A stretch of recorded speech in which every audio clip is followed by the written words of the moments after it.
Hello and welcome to all of you. Today I will be talking about identification keys. Dear students, as you know, directly comparative methods of plant identification have their own limitations. They are useful only if we already have a rough idea about an unknown plant. Authentic identification of an unknown plant is always done with the help of published taxonomic literature like floras, monographs and revisions.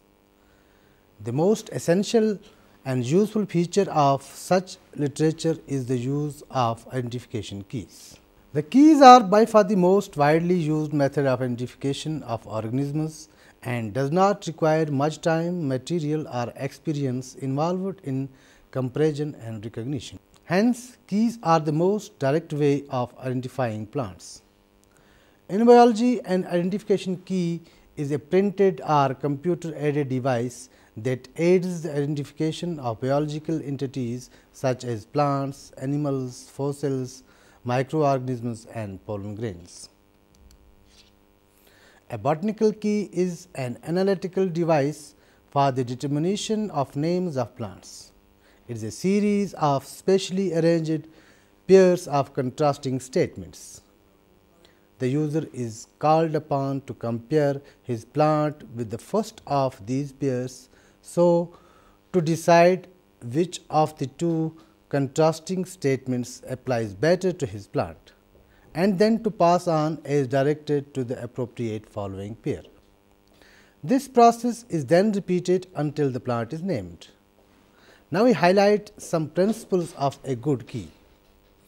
While constructing a taxonomic key, the guidelines which we are going to discuss should be followed so as to minimize the identification errors, which otherwise could lead to serious consequences of misidentification both in pure and applied disciplines like classification, ecology, medical diagnosis, pest control and conservation, etc.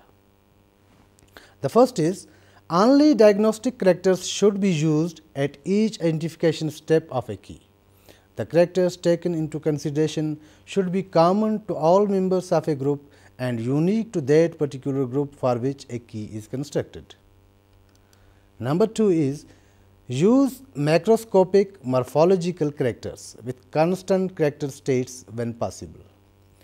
Then avoid characters that can only be seen in the field or on specially prepared specimens.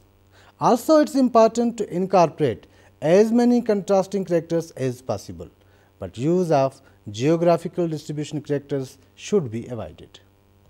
Now, we discuss types of identification keys. Various types of keys and key formats are used in plant identification. Generally, we group them into two broad types as: number 1 is single access keys, also called dichotomous or sequential keys, and number 2 multi access keys are polyclaves and interactive keys. The single access keys work by offering a fixed sequence of identification steps, each with multiple alternatives, the choice of which determine the next step. If each step has only two alternatives, the key is said to be dichotomous, else it is polytomous. Multi-access or interactive keys, on the other hand, allow the user to freely choose identification steps and their order. Now, we discuss these two types one by one. First, single access or dichotomous keys. A dichotomous key is a device for identifying unknown organisms to some taxonomic level, for example, species, genus or family level. These keys, which are the most commonly used in plant identification, were probably first published by J. P. Lamarck in 1778. Dichotomous keys consists of a series of paired statements called couplets that describe some features of the organism. Each statement in a couplet is called a lead. The statements or leads are in direct contrast with each other. The use of the key begin with the first couplet and select the statement that best fits the specimen to be identified. The leads typically begin with broad characteristics and become narrower as more choices are required, ultimately provide the identity of the specimen. For example, couplet 1 has two leads. The first lead of this couplet is seeds round, which signifies soya beans. Then lead second of first couplet is seeds oblong. It indicates that we have to move to couplet number 2. The couplet 2 has two leads with seeds white, which demarcates northern beans, and seeds black, which demarcates black beans. By reading the two statements of each couplet, you progress through the key from typically broad characteristics to narrower characteristics until only a single choice remains. As long as the correct statement of each couplet is chosen and the unknown organism is included in the key, a confident identification is usually achieved. Now, we discuss about constructing a dichotomous key. Taxonomists have different opinions about the design and format of a dichotomous key. Some use numbers to separate the couplets, while others use letters. Some taxonomists place each couplet together, while others may separate couplets. For example, here you see a numerical key with leads of couplet together are parallel to each other, and in example B is an alphabetical key with some leads of a couplet separated or indented as depicted. These two types of dichotomous keys designs which are generally used in plant identification are indented or yoked keys and bracketed or parallel keys. These points become clear when illustrated by means of an actual key. We shall use here a key to some select genera of Ranunculaceae to illustrate the two main designs of a dichotomous key. First, as an indented key, and secondly as a bracketed key. Indented or yoked key. This is one of the most commonly used key in most of the floras and manuals. In this type of key, the subordinate couplets are indented below the primary one at a fixed distance from the margin, the distance increasing with each subordinate couplet. Such arrangement is very useful in small keys, especially those appearing on a single page, but are not feasible when keys run to several pages, where parallel or bracketed keys are more advantageous. An indented key for some genera of Ranunculaceae is shown as the first lead of the first couplet groups plants with flowers actinomorphic. The first lead of the subordinate couplet separates plants having carpels with one ovule, fruit of many achenes, and leaves pinnate. This lead leads to couplet 3 as stem almost leafless, flowers in branched scapes, which refers to anemone, and its second lead is stems with evenly placed leaves, flowers panicled or racemed. This statement leads to couplet 4, which has statements as or leads as leaves opposite woody climbers, which are the characters of clematis, and second lead moves as leaves alternate or whorled perennial herbs.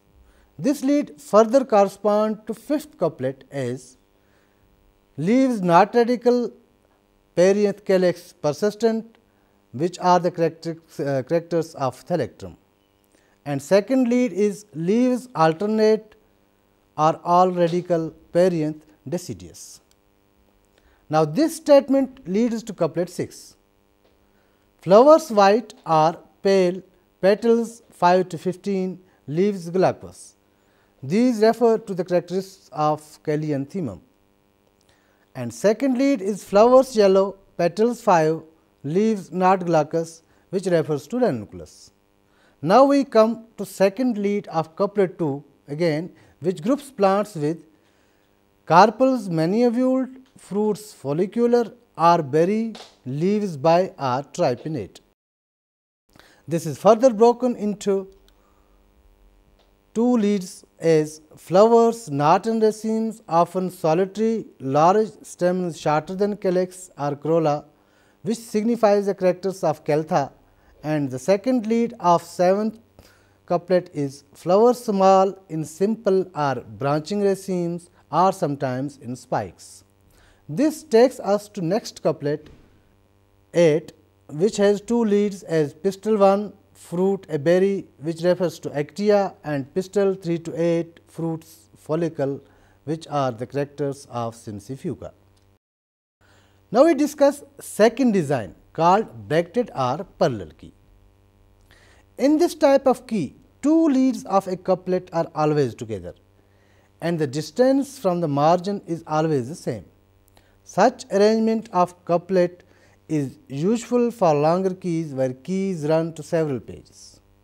In this type of key, it is easy to locate the alternate lead of the initial couplet and also provides good space economy. Such a type of key is illustrated as first couplet flowers actinomorphic, which leads to couplet 2, and second lead of the first couplet is flowers zygomorphic, which correspond to genus Aconitum. Similarly, second couplet is carpels with one ovule, fruit of many achenes, leaves pinnate, which refers us to couplet 3, and carpels many ovuled, fruit follicular or berry, leaves by are tripinnate, which lead to couplet 7. Couplet 3 with two leads are stem almost leafless, flowers in branched scapes. These signify the characters of anemone. Stem with evenly placed leaves, flowers panicled or racemed, leading to number 4 couplet. Couplet 4 has following two leads: leaves opposite woody climbers, which signify clematis, and leaves alternate or whorled perennial herbs, which takes us to number 5 couplet. Couplet 5 with first lead is leaves not radical, perianth calyx persistent, identifies us to thalectrum. Couplet 6 has two leads as leaves alternate or all radical, perianth deciduous, leads us to number 6 couplet. Sixth couplet starts with flowers white or pale, petals 5 to 15, leaves glaucous, which identifies Callianthemum, and second lead is flowers yellow, petals 5, leaves not glaucous, which identifies ranunculus. Now, we go back to lead second of couplet 2, which is broken into two leads of couplet 7. The first lead is flowers not in racemes, often solitary, large stamens short than calyx or corolla. This identifies Caltha, and the second lead of couplet 7 is flowers small in simple or branching racemes or sometimes in spikes, which leads us to number 8 couplet. Number 8 means that this lead is further divided into couplet 8, which leads is pistil 1 fruit a berry, identifies actia, pistil 3 to 8 fruit follicle, identifies Simpsifuga. This is how two types of dichotomous keys are designed. Now, we analyze how to use a dichotomous key in the field. Keys that are developed for regional or national floras often require that plants be collected for laboratory identification, where dissecting microscopes and other necessary equipments are available to magnify extremely small parts which are not discernible with a field lens. Select appropriate keys for the material to be identified. The keys may be in floras, manuals, guides, handbooks, monographs or revisions. If the locality of an unknown plant is known, select a flora, guide or manual treating the plants of that geographical area. If the family or genus is recognized, one may choose to use a monograph or revision. If locality is unknown, then select a general work. However, if material to be identified were cultivated plants, then select one of the manuals treating such plants, since most floras do not include cultivated plants unless naturalized. Read the introductory comments on format details, abbreviations, etc. in a flora or monograph before using the key. Read both the leads of a couplet before making a choice. Even though the first lead may seem to describe the unknown material, the second lead may be even more appropriate. Having compared your plant with the leads and decided which lead fits our plant, we then need to be shown which couplet we must proceed to next. Both these needs are met in keys, however, they differ in different typographical formats as already discussed. In a bracketed key, each couplet has two leads immediately adjacent under the same left hand number. As you see, flowers actinomorphic and flowers zygomorphic, both the leads are side by side. Then carpels with one ovule, fruit of many achenes, leaves pinnate correspond to a lead of second couplet, which is immediately adjacent under the same left hand number of the first key. The first couplet to be consulted stands at the head of the key next to the number 1. The next appropriate couplet to consult is indicated by a reference number as 2, 3 or 7 as shown. To further down the key, place it on the right hand side of the chosen lead. These numbers direct the user to the next appropriate couplet to consult. In case of indented keys, each couplet has its two leads indented by the same amount from the left hand edge of the page. The first couplet to be consulted is the one least indented and which has its first lead at the hand of the key. The next appropriate couplet to consult is the one with its first lead immediately below the chosen lead of the previous couplet, its leads being the next least indented pairs below the latter as depicted. Verify your results by reading a description, comparing the specimen with an illustration or an authentically named herbarium specimen. Now, we see the drawbacks of a dichotomous key. If a key you are attempting to use appears not to work, more likely there may be some deficiencies in the key. A key may fail to work if the specimen you are trying to identify is intermediate in its characters between two of the species that are separated out by the key. The specimen could be an extreme environmental variant, or it could be a hybrid between two of the species in the key. Thirdly, it is possible that it may represent a new previously undiscovered species that is not included in the key. These defects generally are likely to be found in keys which are based on study of a very limited amount of herbarium materials, so that the authors was not able to get a proper idea of the range of variations of the species concerned. Another general drawback of such type of keys is that they are area specific. It means that a key designed to identify plants from a particular area may fail to give the correct result if one attempts to use them to name plants from outside that area. Now, we come to next type are multi-access or random access keys. The multi-access key is an identification key which overcomes the problem of more traditional single access keys of requiring a fixed sequence of identification steps. A multi-access key enables the user to freely choose the set of characters that are convenient to evaluate for the item to be identified. The advantage of these keys is that they allow the user to enter the key at any point and the user can Choose the most obvious important characters of the specimen to identify. These keys are a relatively new alternative to dichotomous keys and are becoming increasingly popular, especially because of the ease of computerizing them. The multi-axis keys are also called polyclaves, punched card keys, tabular keys or synoptic keys, etc.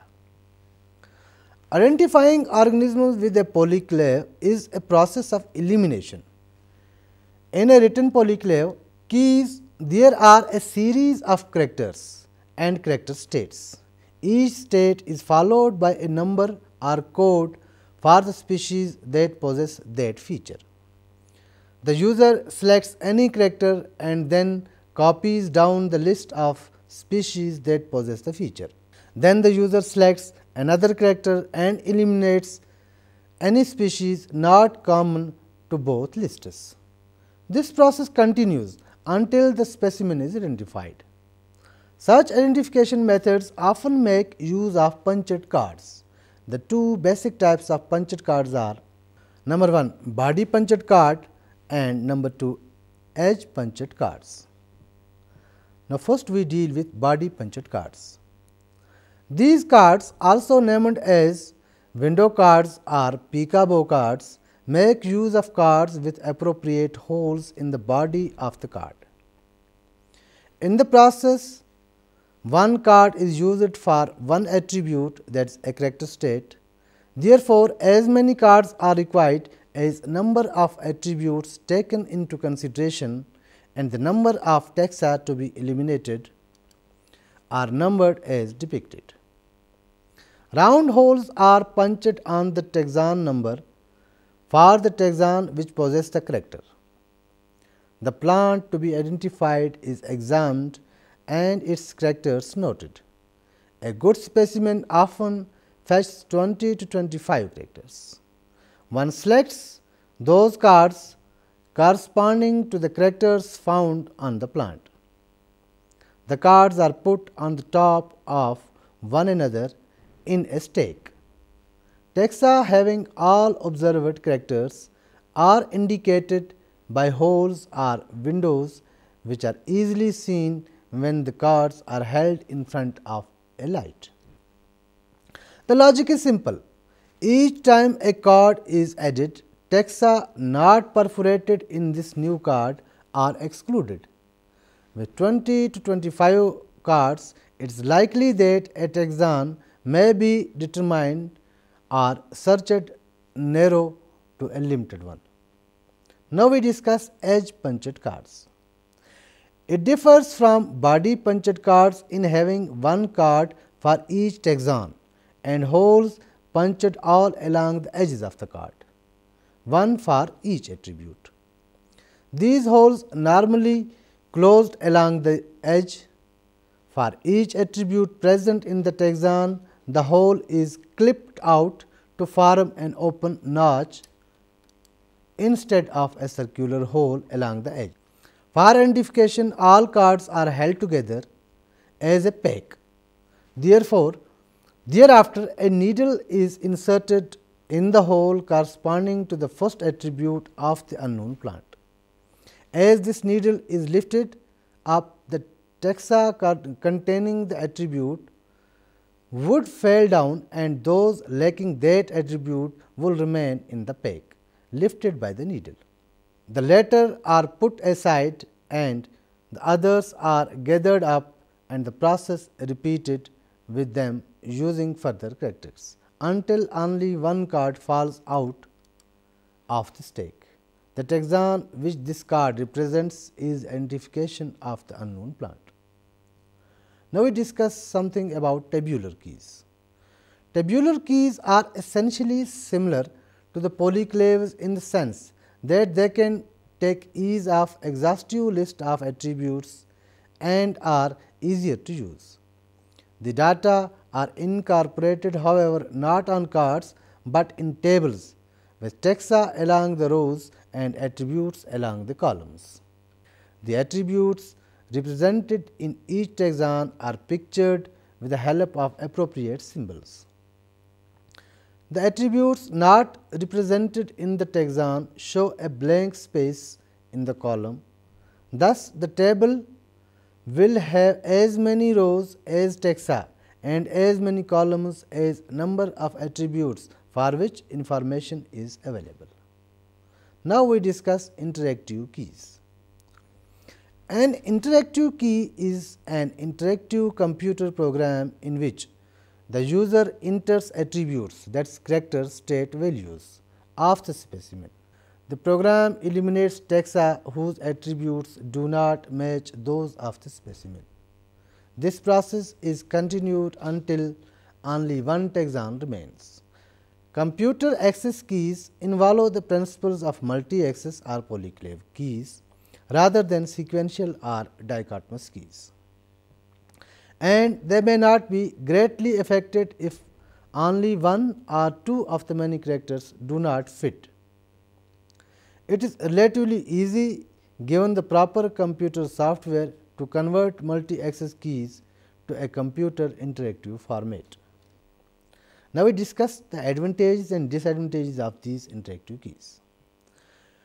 The advantage of multi-access key is that the attribute to be used for identification can be chosen by the user, so that if an unusual attribute is noted, the majority of the taxa are eliminated straightway. Further, these keys are easy to use and faster and easily computerized. The disadvantage is that the cards are relatively cumbersome and time consuming and expensive to construct.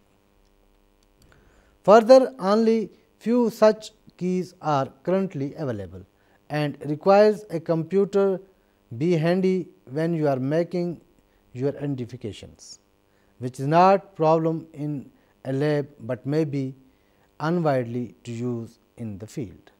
With this, we concluded our today's topic on identification keys, in which we highlighted various types of keys, how to construct them and how to use them. I hope it will understand you about the structure and functioning of taxonomic keys. Thank you very much.